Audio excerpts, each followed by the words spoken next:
The first person to block my number was my sister. Not my cousin. Not some fake friend from a baby shower group chat. My sister. I was sitting in my car outside a closed laundromat with a cardboard box on my passenger seat, 3 fake overdue notices in my purse, and a message typed with shaking fingers. I lost everything. Can I stay with you for 2 weeks? 1 blue check. Then silence. My name is Evelyn Wesley. I'm 37 years old. Before I tell you what happened next, don't forget to hit like and subscribe. Also, drop your city and local time in the comments. I love seeing where everyone is watching from. Alright, back to the story. For 15 years, I was the emergency button in my family. Need rent? Call Evelyn. Need childcare? Call Evelyn. Need someone to sit in a hospital hallway, fix payroll, drive through rain, write apology emails, calm angry clients, hide family shame? Call Evelyn. So I decided to test one thing. If I was no longer useful, would they still love me? I did not tell them the bankruptcy was fake. I wanted one honest answer. By midnight, every answer came back colder than the last, but the worst one arrived from my brother Neo. Evelyn, stop embarrassing us. Poverty is not a family project. Then he added me to a group chat titled Problem Solved. The group chat had 31 members. Aunts, cousins, my mother, my younger brother Neo, my sister Laurel. Even people who only remembered my birthday when they needed my Costco card. Laurel sent a voice note first. Her voice was soft, sweet, and poisonous. Everyone, please don't send Evelyn money. She has always had a savior complex. Now she wants us to fund her bad choices. My thumb froze above the screen. Bad choices? I had paid Laurel's mortgage for 6 months when her nail salon failed because she spent supplier money on a luxury branding course that taught her to say premium every 3rd sentence. Neo replied with 3 laughing emojis. Then my mother wrote, "Your sister needs tough love." Tough love. That phrase is what people use when they want to be cruel but still look spiritual. My fake bankruptcy plan had been simple. I would tell them I lost my consulting business, needed a couch, maybe groceries, maybe help moving. I expected some hesitation. I expected 1 or 2 people to disappoint me. I did not expect them to hold a digital funeral for my dignity while I was still breathing. Then Aunt Orla uploaded a screenshot. It was a photo of me helping set up the family business's eco-packaging booth last year. She circled my face and read, "Look how tired she always looked. Maybe she was never successful."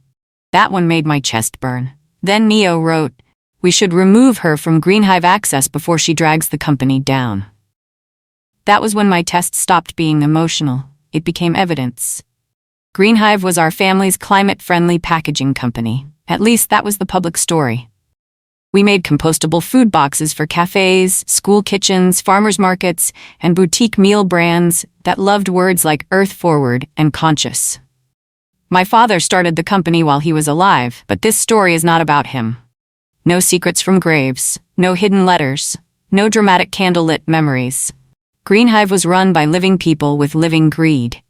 My mother Sable owned the largest share. Laurel handled social media. Neo handled operations. I was the boring one. I handled systems, crisis plans, supplier checks, product testing, client records, and the small invisible work that kept the shiny people from being sued. They called me the spreadsheet nun. They laughed when I built a private app called True Ledger.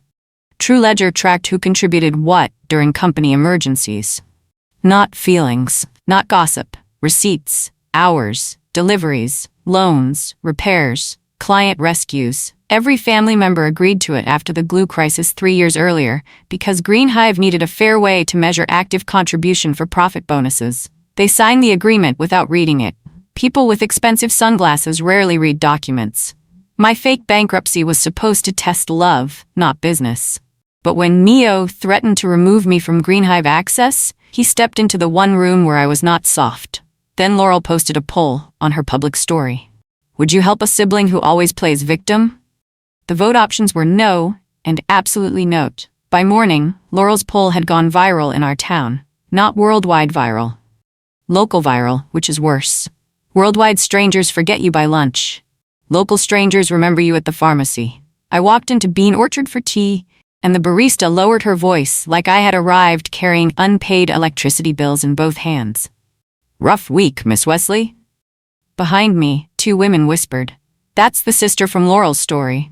I kept my chin steady, paid, and left with tea so hot it burned my palm through the cup. Outside, my phone buzzed. My mother. For one bright second, I thought she had seen enough and remembered I was her daughter.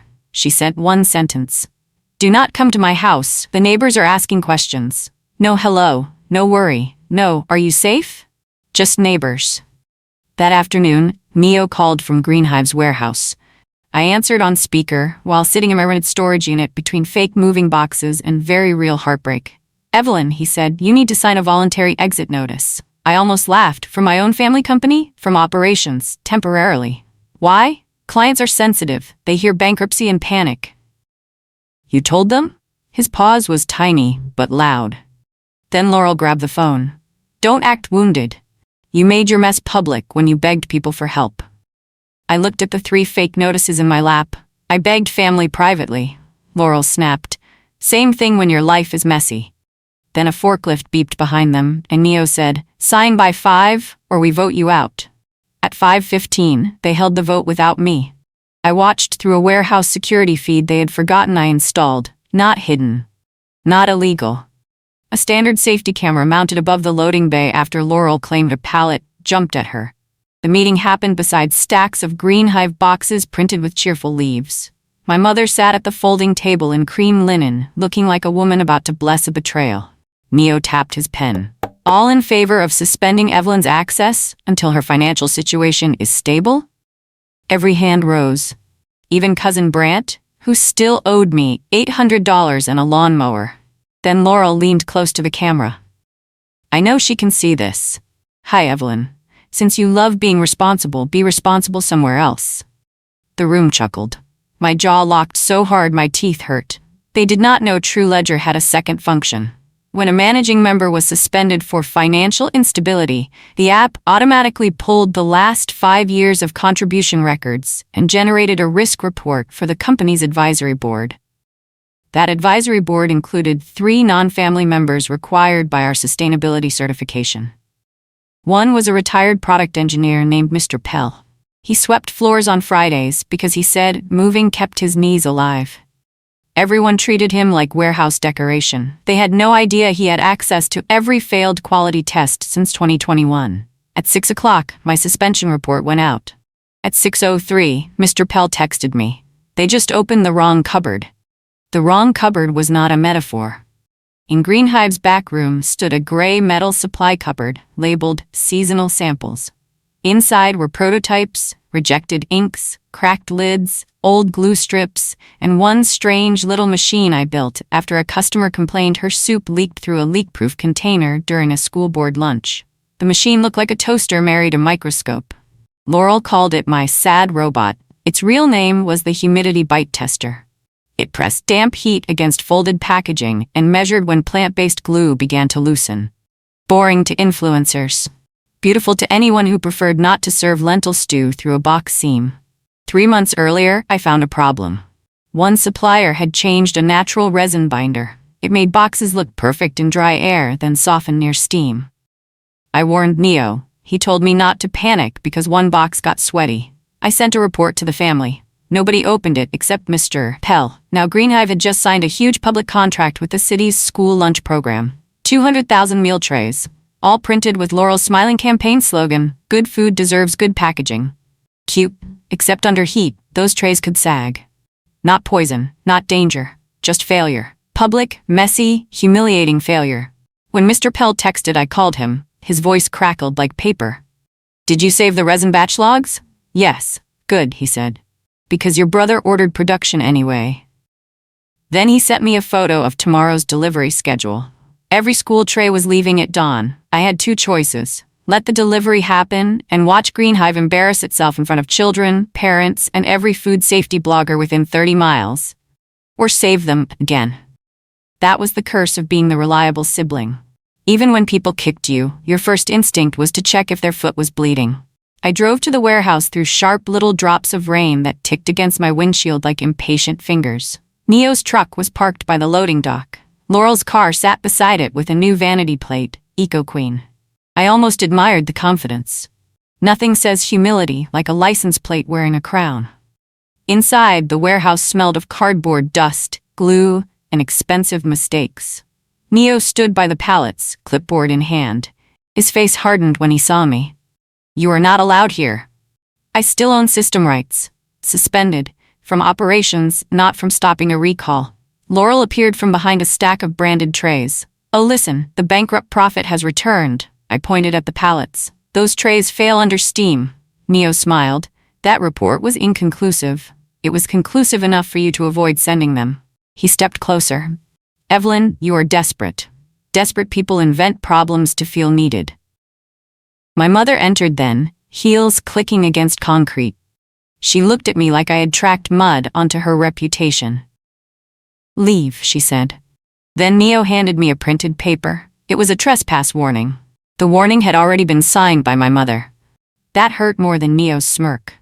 My own mother had approved a document banning me from the building where I had spent weekends repairing scanners, calming drivers, and eating cold fries at midnight during rush orders.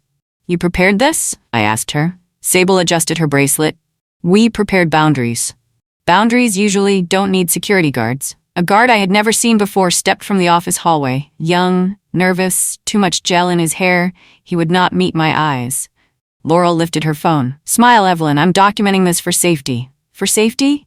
"You came here unstable." That word landed like a slap. Unstable. They were building a story. Bankrupt, begging, desperate, unstable. I understood it then. They were not only deserting me, they were trying to make sure no client, banker, or advisor believed me when I warned them. I looked at my mother. "Do you believe I would damage Greenhive?" Her eyes flickered, then hardened. "I believe pressure reveals character." "Yes," I said quietly, "it does."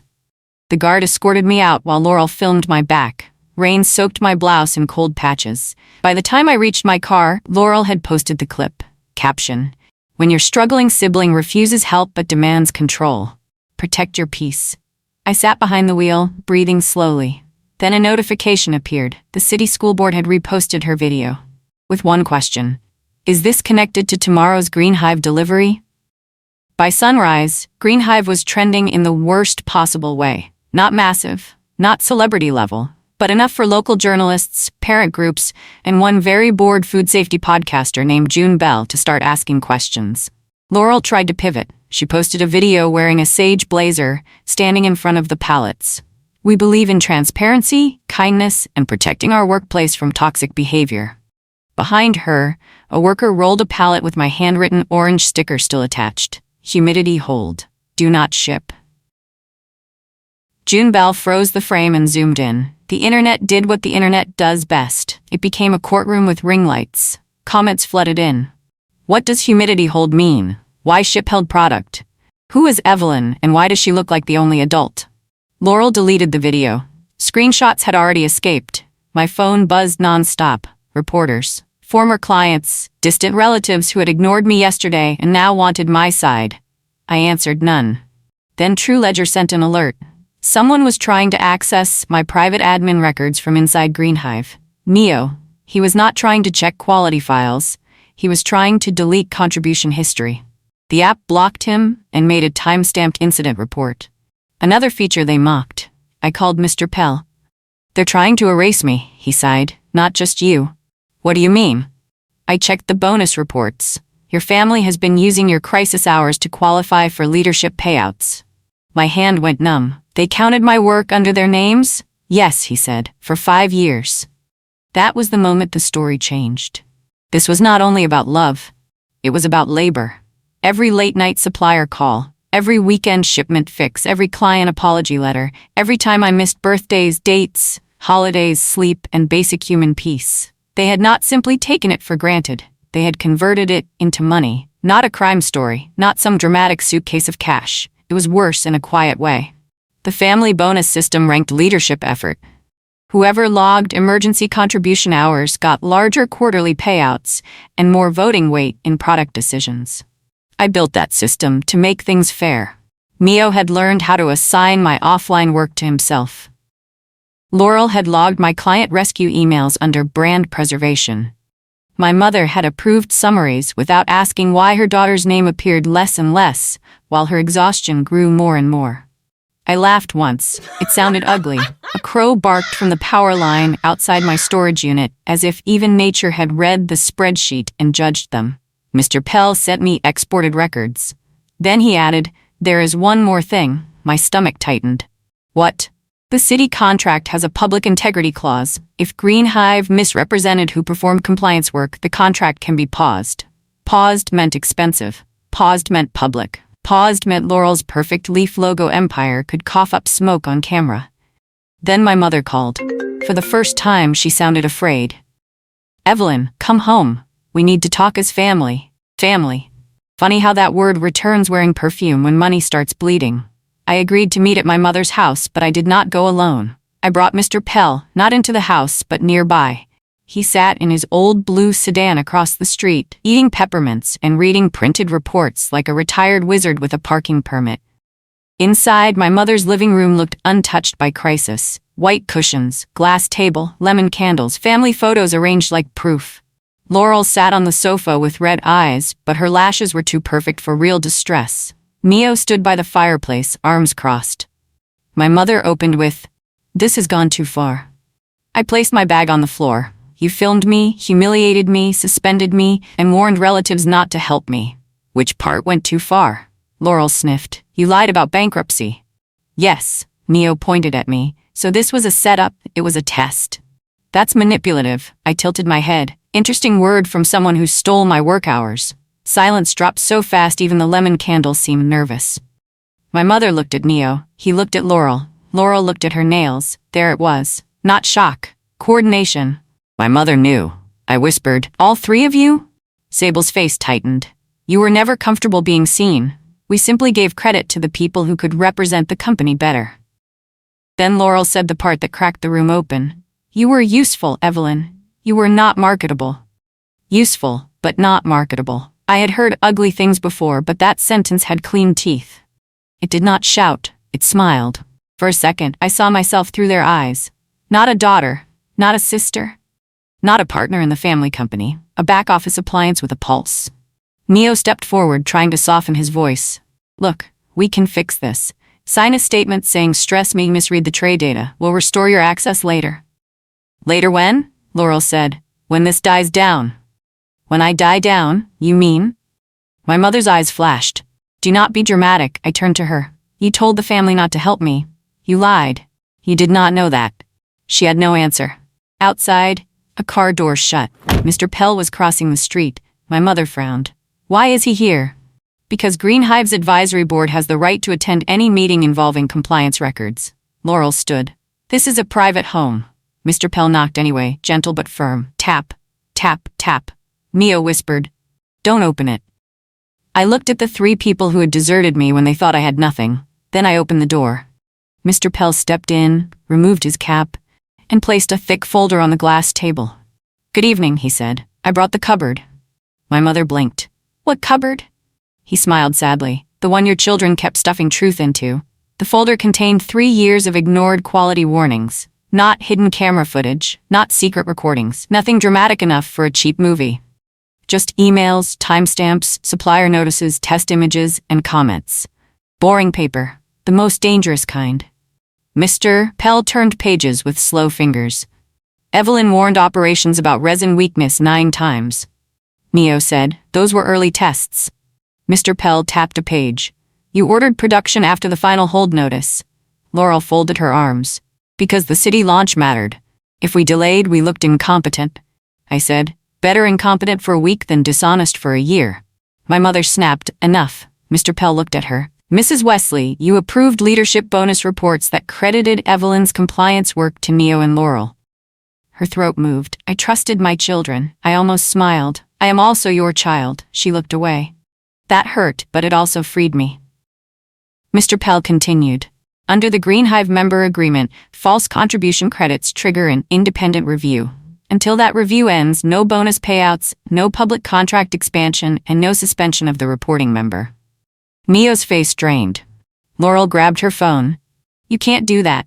Our fall campaign starts Monday." Mr. Pell closed the folder. "I am not doing it. You did it when you signed the agreement."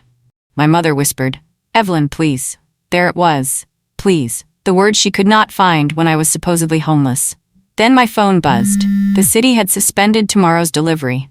For the next 48 hours, they acted like victims. Laurel cried on live stream. Not about abandoning me. Not about the work theft. Not about risky trays.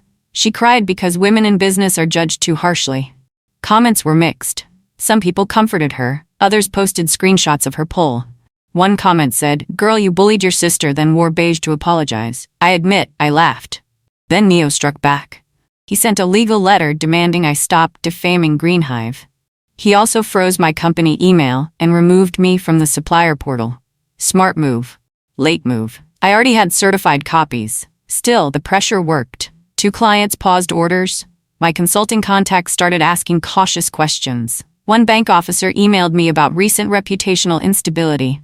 Laurel's public story had stained me, and stains spread faster than truth. That night I sat on the floor of my storage unit eating crackers, surrounded by boxes labeled with lies: fake kitchen, fake bedroom, fake bankruptcy. But the loneliness was real. My phone rang. It was my youngest cousin, Pippa, 19, the quiet one who wore headphones at every family event. I almost ignored it, then I answered. Her voice trembled. "Evelyn, I'm sorry. I was in the group chat." "I know. I didn't speak up. I know." She inhaled sharply. "But I saved something." My back straightened. "What?" "The voice memo Laurel deleted before she posted the poll." My blood went cold. "What did it say?" Pippa whispered. "They planned to use your fake bankruptcy before they knew it was fake." Pippa sent the memo at 1:12 a.m. I played it once. Then again. Then a third time, because some betrayals need repetition before your heart accepts them. Laurel's voice came through first, bright and excited. "If Evelyn is broke, this solves the access problem. We can make it about her stability." Neo answered, "Exactly. Nobody trusts a ruined person with compliance." Then my mother, quieter than the others. "Do not be cruel. Be strategic." That sentence sat in the room like a spider. Do not be cruel. Be strategic. They had not reacted badly to my fake bankruptcy. They had used it, not because they hated me in one sudden burst, but because they had already needed a reason to remove me. My test only gave them a pretty box to wrap around their plan. Pippa's message followed. "I'm sorry. I thought they were just venting." Then Laurel laughed when you asked for a place to stay. I stared at the wall. The storage unit lights flickered above me with a tired electric hum. I wanted revenge. I will not dress it up. I wanted them to feel a small portion of what they had poured into me. But I also knew something. If I released the memo online, they would claim editing, panic, family drama. The internet would feast for 3 days and forget. I needed the truth to land where it mattered. Not in gossip, in governance. Then True Ledger sent one more alert. Greenhive had scheduled a community trust tour for Friday at the Children's Science Museum. The community trust tour was Laurel's idea. She wanted smiling parents, compostable tray demos, school officials, and local press inside a bright museum room filled with recycled art and tiny robots made by children. She planned to stand beside a banner reading, "Transparency grows trust."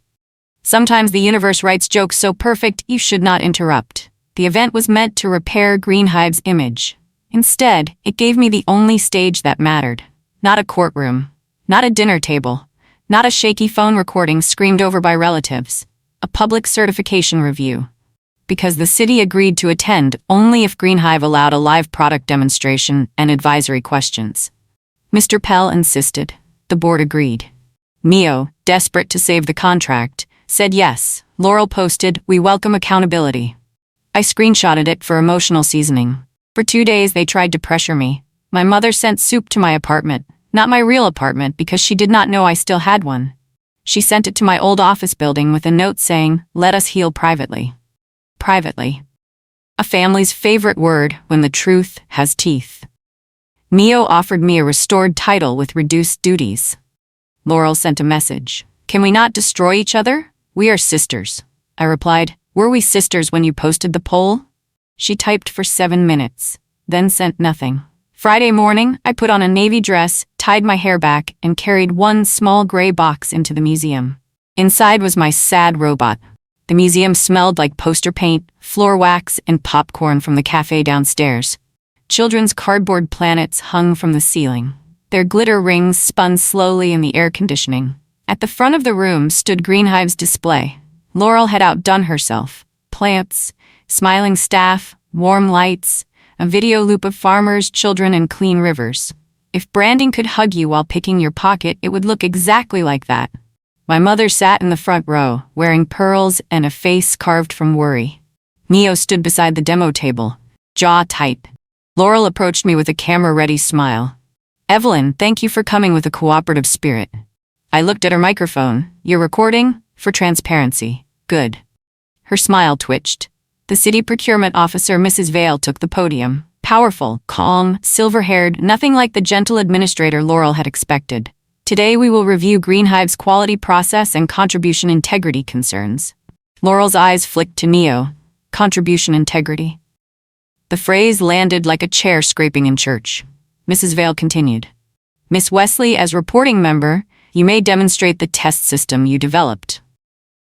I placed my gray box on the table.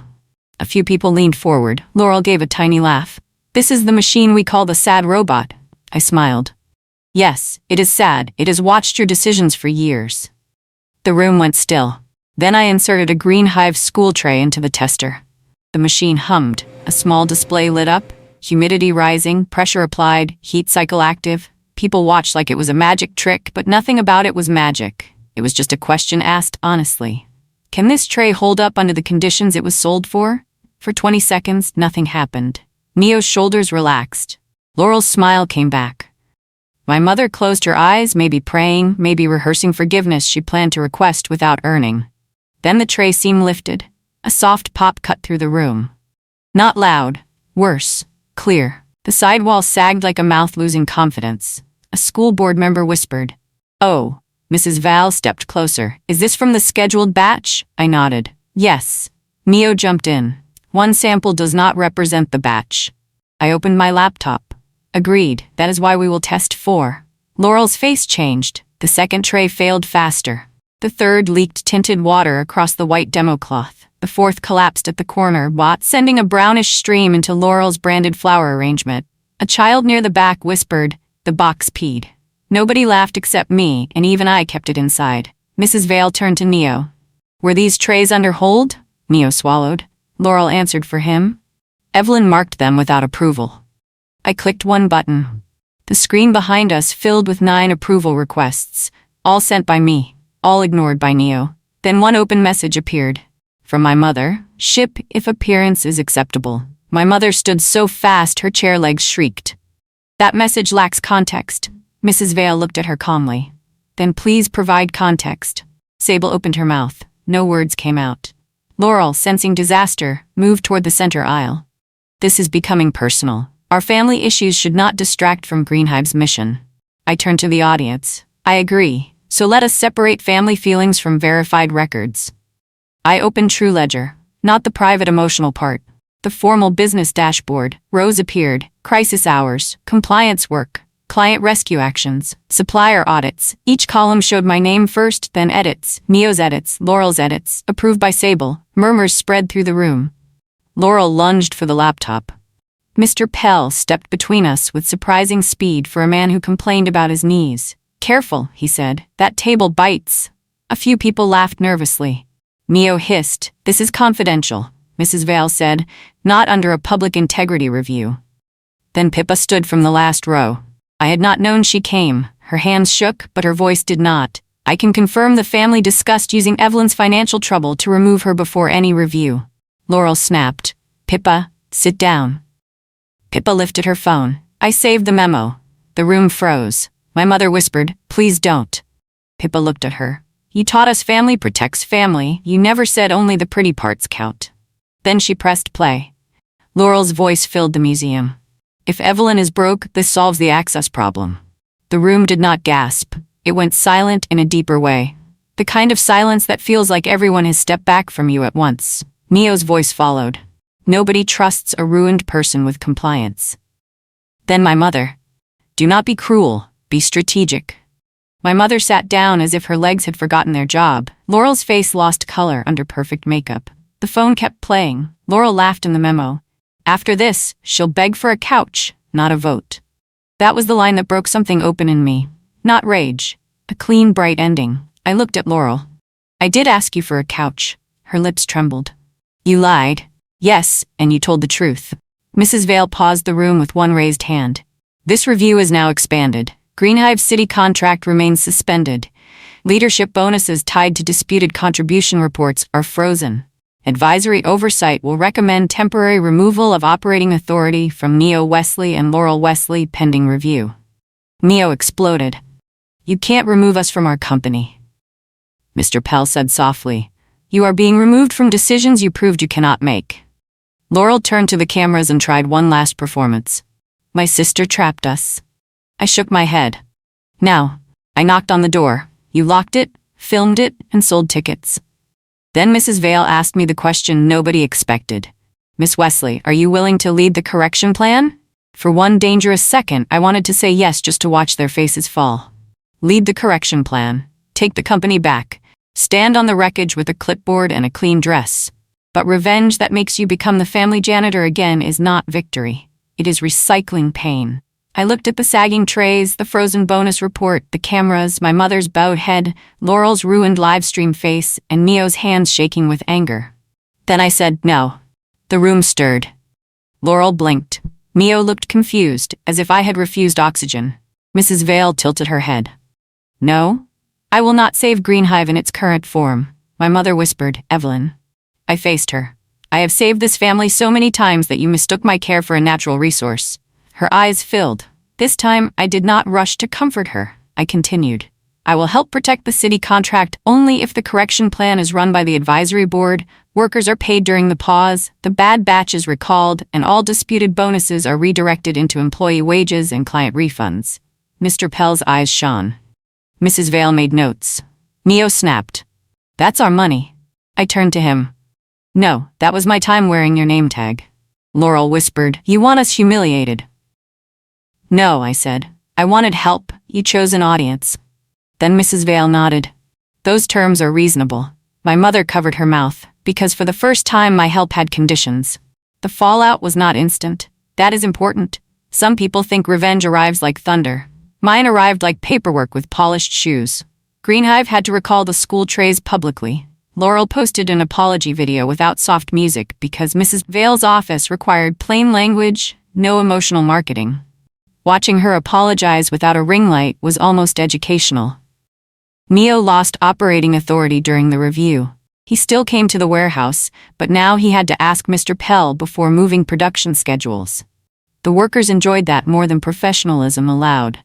My mother stopped appearing in public for a week.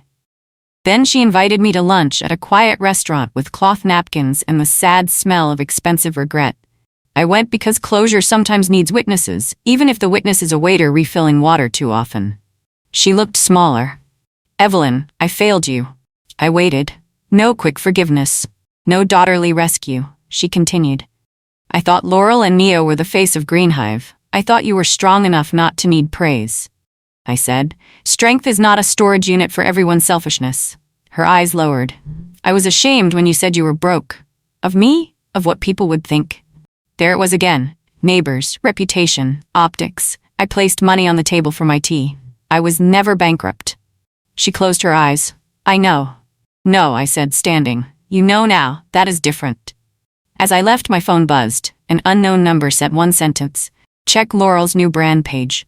Laurel had launched a new page. Of course she had. Some people hit rock bottom and start healing. Laurel hit consequences and started rebranding. The page was called Softfall Studio.